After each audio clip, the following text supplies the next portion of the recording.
అన్నానికి మరో పేరు ప్రసాదం.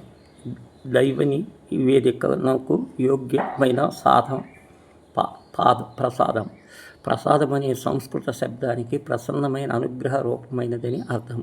మనం రోజు తినే ఆహారము ప్రసాదం కావాలంటే అది ముందుగా భగవంతుడికి నివేదన కావాలి. ఆ నివేదన భక్తి శ్రద్ధలతో కూడిన ఉండాలి. ఆహారానికి భక్తి కలిస్తేనే అది ప్రసాదం అవుతుంది.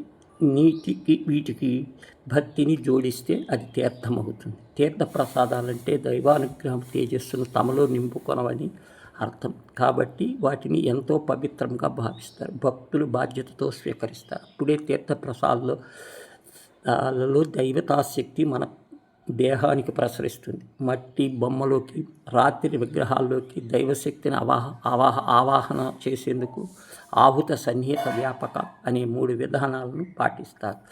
రాగితీగలోకి విద్యుత్ శక్తి ప్రసారం చేసినట్టు వాటి ద్వారా ఈశ్వర శక్తిని ఆ ప్రతిమలోకి ప్రవేశపెడతారు. ప్రతిమలోకి ప్రవేశించిన ఆ ప్రాణశక్తిని పోషణ కోసం నివేదన చేసిన వాటినే ప్రసాదాలు అంటారు. ప్రతిమలో ప్రమాశక్తి బలోపేతం చేసిన పదార్థాలన్నీ ప్రసాదంగా స్వీకరించి ప్రాణికి ఆత్మశక్తి బలపడుతుంది. సాధారణమైన రాగి తీగకు శక్తివంతమైన విద్యుత్ తీగ అవుతుంది. పదార్థాల్లోకి భగవత్ శక్తికి ప్రవేశపెట్టేందుకు బలమైన భావన శక్తి అవసరం. భావన చేసేవారికి భగవంతుడు. భావనా శక్తి చాలని సందర్భాల్లో మనిషిని మంత్రబలాన్ని ఆసరాగా తీసుకుంటాడు. భావశక్తి మంత్రబలము కలిసిన ప్రసాదాలు ఇనుమడింపజేసి ఇళ్లల్లో నిత్యం చేసే సాధారణ నివేదనలు దేవాలయాల్లో వేదమంత్రాలతో సమర్పించే వాటికి అదే తేడా. ఇంట్లో లాంఛనంగా ఉండి దేవుడికి ముందు ప్రసాదాల్లో జీవశక్తి, తుంటిల్లో పెరిగే లేత మొక్కల జీవశక్తి ఉంటుంది. దేవాలయాల్లో తీర్థ ప్రసాదాలది కొండల్ని చీల్చుకుంటూ ఏపుగా ఎదిగే ఆకాశాన్ని ముద్దాడే గిరిజ జీవశక్తి.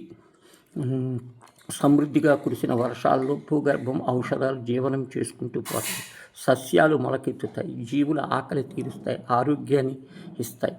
ఆ విధంగా వాన చినుకుకి అన్నం మూతికి మధ్య మేకుడు సంధానకర్తగా వ్యవహరిస్తాడు. అన్న జీవుల ప్రాణులు నిండుతుంది. ప్రసాదాల మాదిరిగానే అన్నానికి స్థాయి పెరుగుతుంది. 10 మందికి పెట్టగా మిగిలిన అన్నం విగసం. మనం హోటళ్లలో తినేదానికి వీటికి చాలా తేడా ఉంది. సామృత ప్రసాదాలు. అందుకే దేవాలయాల్లో శ్రీరామనవమి, వినాయక చవితి, పందిళ్లలో జరిగే సంతర్పణలో అన్న వస్త్ర ప్రసాదాలు అని పేరు. ప్రసాదం అనే పేరు శక్తికి ఉంటుంది. మనిషి జీవితంలో అంతే. నిర్లక్ష్యం బతికేస్తే అది హోటల్ భోజనం. భగవంతుడి భక్తితో నివేదిస్తే అది ప్రసాదం.